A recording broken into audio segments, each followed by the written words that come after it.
Mimi naitwa kwa majina naitwa Timoli Lemi Michaeli, mwenyekiti wa mtaa Kidatu B, kata ya Mtendeni.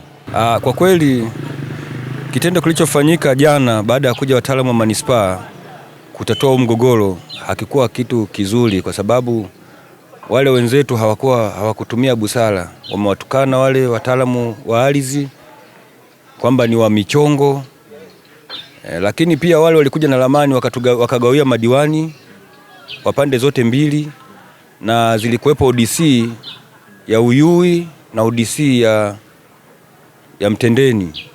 Kwa lakini pia kulikuwa kuna wazee maarufu, lakini wao waliomba jieni pia. Wao walikuja na ramani ambazo zilizokuja zilipangwa tayari na serikali, ambazo ramani hiyo inaonyesha alama kata ya Uyui na kata ya Mtendeni iko Zaholo, ambao kama unakwenda Uyui jeshi la Lada lote liko Mtendeni.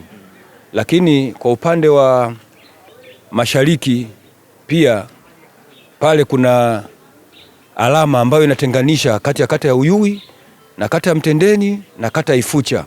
Kuna alama ambayo ipo kabisa pale, ni ya siku nyingi, na hizo alama zilizotumika ni za siku nyingi. Kwa hiyo hawakuwa waadilifu, wakaja pale kutishia na kutaka kupiga watu. Lakini baya zaidi limekuja kwa sababu walikuta wameshaweka alama katika kata ya Mtendeni, mtaa wa Kidatu B. Wametokea watu, kwa taarifa niliyopewa, kwamba zimevunjwa, yale mawe yamevunjwa kwa location hapa Kibaoni, maeneo hapa Kibaoni ambao ni mtaa wangu. Na kutoka hapa jieni inaonyesha ni kilomita 1, ambao kilomita 1 hapo ndio mtaa wa kata ya Mtendeni unapoishia kwa kwenda upande wa kaskazini.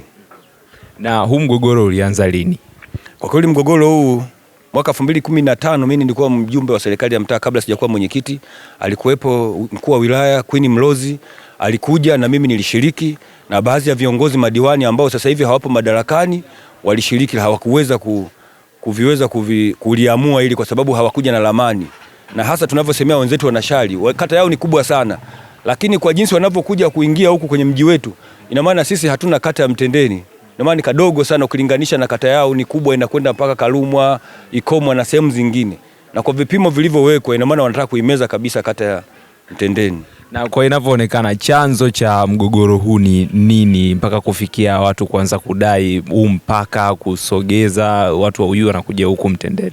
Chanzo ni viongozi wa kata ya Uyui wenyewe wana shida, kwa sababu wao ndio wanaotengeneza mazingira. Sisi mkuu wa wilaya alipokuja alitoa maelekezo kwamba wahudumieni wananchi na wananchi wahudumiwe sehemu wanayotaka, msiwalazimishe. Sasa wao wanalazimisha moja kwa moja kwamba nakuwa halasi watu, yani wanawasumbua wananchi kwamba kwa kuwalazimisha waende kijijini, na wananchi hawataki kule. Kwa hiyo wanakuja kupata huduma katika mtaa wangu wa Kidatu B, maisha yanaendelea. Hata umeme, miundombinu tumepeleka, umeme sio walea, tumepeleka umeme sisi na transformer zinaendelea, na tumeomba zingine kwa umeme wa shilingi 320,000 wanaendelea kuhudumiwa, na maji tumeshavuta.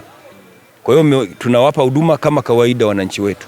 Na ni hatua zipi zimechukuliwa hadi sasa hivi, kwa sababu umesema jana wamekuja watu hapa na ramani na mambo mengine? Ni hatua gani ambazo zimechukuliwa hadi hivi sasa?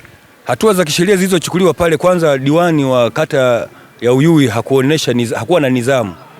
Aliongea maneno mabaya kwa wataalamu, na wataalamu walikuja kutuonyesha mipaka na ramani wametupa, lakini jinsi walivyotoka pale walionyesha vurugu tu na kukataa kusema kwamba zile ramani za michongo, na hawaelewi hicho kitu. Na wakati hizo pini zipo na hizo mipaka sio za leo, lakini wazee waliopima miaka hizo walikuwepo pale, hawakupata nafasi kwa sababu wao walikuja kwa shari na silaha zao, fimbo na nini, na kutishia. Na bila kuwepo na askari polisi pale, basi nahisi viongozi wa kata Mtendeni tungepigwa. Kwa jina anaitwa Julius Kulola Nyanda, diwani wa kata ya Uyui. Kwanza diwani, changamoto hii ilikufikia lini mezani kwako, hii ya mgogoro huu ambao unaendelea? Hii ya mgogoro unaoendelea, kwa kweli changamoto hii imeanza tangu mwaka jana kwa sababu tukawa na uchaguzi ndio tukufanya, lakini vijana, kuna jiwe la umoja wa vijana wa chama kule juu walijenga nalo vile kabla haijaisha wamejenga tu, limefika hatua ya mwisho kwamba waanze kupiga lipu, likakuta likabomolewa. lakini tukaacha, tukamwambia tulieni, tutawatafuta wa idara ya mipango miji kwa ajili ya kuja kunyosha mipaka ili tusije tukagombana kwa kitu cha namna hii. Lakini hizo hatua zimeenda, hatimaye uchaguzi. Baada ya uchaguzi ndio tumeanza kufuatilia hili swala. Nakumbuka ilikuwa wiki jana ambayo ilikuwa Jumanne kukutana hapa. Bahati nzuri au mbaya mimi sikuwepo, nilikuwa nimepata msiba, nilikuwa Mpanda. Nifiwa na baba yangu mdogo. Kaambia endeleeni mliopo, lakini baada ya kufika hapo ikashindikana, ikaonekana hapana, mpaka na mimi niwepo, kwa sababu walikuja na ramani walizochora wao za kuchora si rasmi ambazo tunazozijua za mpaka. Basi ikashindikana. Lakini vile vile jana ndio tulikuwa tukutane sasa Jumatatu, ambayo ilikuwa jana. Tumekutana pale wamekuja na ramani zao kama walizokuwa wamechora. Tukasema hapa tunachohitaji ni GN kwa ajili ya mipaka ya kata zetu au ya manispaa yote ambayo inayojulikana. Wakasema hawana, wakawa na hiyo ya mchoro kwamba sisi tumesha kuja kuonyesha na sisi hawa ndio wataalamu wa nani tunao tafasiri, tumesha tafasiri kwenye GN huu mchoro uliopo ndio mipaka iliyopo. Full stop. Tukamwambia hapana, hiyo ndio maana jana ikawa imeshindikana. Tukasema hapana, hatua zingine ziendelee, kwa sababu hali halisi mipaka tunaifahamu. Mpaka wa mwanzo ni mwisho wa jeshi la wananchi, ambayo hata mwanzo kule Ikindwa ilikuwa inahudumiwa Uyui, lakini wananchi wa Ikindwa wakaomba tuwakabidhi wapi? Mtendeni. Kuna diwani aliyenitangulia ndio huyo alifanya maliziano, kwa kweli watu wakabidhiwa Mtendeni, lakini kwa sababu walienda kwa maongezi na kuliziana, baada ya hapo kata ya Kiloleni wakati wanaigawa wale wakati ya mapambano waliwaomba Mtendeni kwamba tupeni Ikindwa iwe wapi? Iwe mapambano, na saizi wamekubaliana kweli inafanyika, ipo kule. Lakini kwa huku hatuna maliziano. Ndio maana tulitaka mipaka ikae sawa, na mipaka yetu sisi inaenda jeshi lote liko kwetu. Na ile zamani kabla ya serikali za mitaa, wakati ule chama kimoja bado hakijaja vyama vingi, miaka ya 80 na wakati wameanza sasa kuhudumu madiwani 84, diwani aliyeanza maana amepigiwa kula na jeshi la wananchi, kipindi hicho bado linapiga kula. Wala wanajeshi wako napigia Uyui, kwa maana yake ni wananchi wa wapi? Wa Uyui. Wamepiga mihula miwili. Baada ya hapo 93 ikaja vyama vingi, jeshi likaondolewa kwenye siasa. Sasa ndivyo tunavyofahamu. Na kuna kitu kimoja pia, kibao cha CCM hiki kimevunjwa hapa. Kwa upande wako unaona sababu kuu ya hiki kibao kuvunjwa ni nini? Sababu kuu ya kuvunjwa ni watu wanao tafuta nafasi hizi kwa masilahi yao binafsi. Kwa sababu kiangalia kibao cha Chama cha Mapinduzi, wao ni wanachama wa chama gani? Kwa sababu waliovunja ni wa Chama cha Mapinduzi, na hiki kibao cha Chama cha Mapinduzi. Sasa unakivunja ili iweje? Na kama ingeonekana kwamba hili eneo lina kidato B, hakuna haja ya kulivunja hili bao, hiki kibao, maana yake ni kubadilisha maandishi. Lakini vile vile wameenda mbali, wamevunja mpaka kibao cha serikali kinachoonyesha shule yetu ya msingi Imarami hayo, nacho kina shida gani? Imekuwa Tanzania na Burundi hapa tunapigana tena. Sasa vitu ambavyo kwa kweli vinaleta sitofahamu. Na kama sisi viongozi, wewe kiongozi wa kata unayesimamia usalama wa wananchi, alafu unachochea vurugu za namna hii, ni sahihi?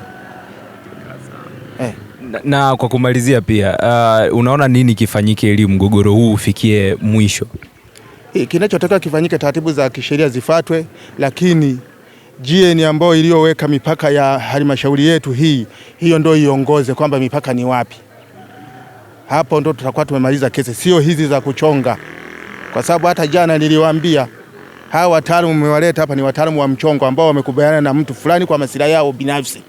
Hicho kitu mimi sikitaki. Mpaka kesho nitasema kwamba ni wataalamu waliokuja kwa ajili ya mchongo walivyokuwa wamekubaliana. Mimi naitwa Ruhangaza Nsato Mutala, ni mwenyekiti wa kitongoji cha Timkeni. Chanzo cha huu mgogoro ni maslahi binafsi, kwa sababu viongozi waliopita tulikuwa tunadumu nao vizuri, tumefanya nao vizuri bila shida. Alikuwepo Mwaninyaga ndio alikuwa mwenyekiti wa mtaa wa jirani, lakini alikuwepo diwani ambaye alikuwa anadumu kwenye kata ya Mtendeni na Uyui. Hapakuwa na vurugu za namna hii. Lakini baada ya kuingia Musa maarufu anayejiita na huyo bwana Timoli, wanajaribu kuhozi maeneo ya kata ya Uyui. Na sisi kama sisi tangu jana tuliwaomba wataalamu wa ardhi kwamba tunaomba GPS ambayo inayotoka kwenye taasisi husika ndio ije iamue mgogoro huu. Lakini hawakuja nayo. Mheshimiwa waandishi wa habari, cha ajabu wametuletea ramani ya kata 2 tu. Je, katika wilaya hii ya Manispaa Tabora mjini kuna kata 2? Na kama kuna kata 29, kwa nini hawajaleta mchoro ambao unaunganisha kata zote 29? Wakatuletea kata ambazo ni kata 2. Ni kwa sababu gani? Ndio maana mheshimiwa diwani wetu alisubutu kuwaambia wataalamu wa ardhi kwamba nyie ni wataalamu wa mchongo, na kinachowasababisha mpaka viongozi wa kata ya Mtendeni wafike mpaka huku ni kwa sababu 2. Sababu hapa kuna migahawa, kuna tunasema duka vidogo vidogo ambavyo watu wao huku wanatoza ushuru kwa mambo yao binafsi, lakini bado kuna sijiala iko pale, ndicho kinachowavutia watu wa wapi, wa Mtendeni. Lakini mwandishi wa habari, hao wasijiala kwenye ramani walionyesha kwamba hii yote ni kata ya Uyui na mipaka tunaijua. Tunachoomba kama sisi viongozi wa serikali, waliotuchenganisha ni ardhi. Kwa hiyo wataalamu zaidi wa ardhi wakuu kule wasimamie swala, watuletee GPS ndio ije yamue. Lakini vinginevyo, angalia mwandishi wa habari, ya vijana imebomolewa jana tu kupewa zile barua za mchongo, zile ramani za mchongo, tayari wameleta vurugu. Haya mawe yana sababu gani ya kuvunja? Mwandishi wa habari, si tunaomba mkurugenzi, tunaomba mkuu wa wilaya, tunaomba mwenyekiti wa wilaya wa Chama cha Mapinduzi alisimamie kama baba yetu. Tuna uchungu mkubwa, tunajizuia, lakini ipo siku watu tutakuja kuumizana kwa vitu vidogo. Mwandishi wa habari, mimi niombe serikali kama mimi ije isimamie tatizo hili liishi. Na huu mpaka unaishia wapi? Yani kutenganisha Uyui na Mtendeni. Mpaka wa kata ya Uyui na Mtendeni unaishia kwenye kibao cha jeshi ambao chini yake kuna daraja. Na mwaka 2017 walikuja wataalamu kutoka manispaa, GPS ilikuja kuonyesha kwenye daraja. Sasa tunashangaa wataalamu wanakuja tu, tumewauliza maswali, je, kama nyie kweli hii ramani imeanzia wapi na imeishia wapi? Hawajatujibu kwa sababu ni ramani ya kata 2 tu. Tunaomba watu waonyeshe ramani inakoanzia na inapoishia. Ukitoka pale manispaa, kata ya Cheo ina kilomita ngapi? Kata ya Isevya ina kilomita ngapi? Kata ya Mtendeni ina kilomita ngapi? Na kata ya Uyui ina kilomita ngapi? Hizo ndizo tunazozihitaji mwandishi wa habari, lakini si vinginevyo ambavyo wanavyofikiria. Viongozi wakae chini waongee kwa hili jamani, watatuletea mambo magumu.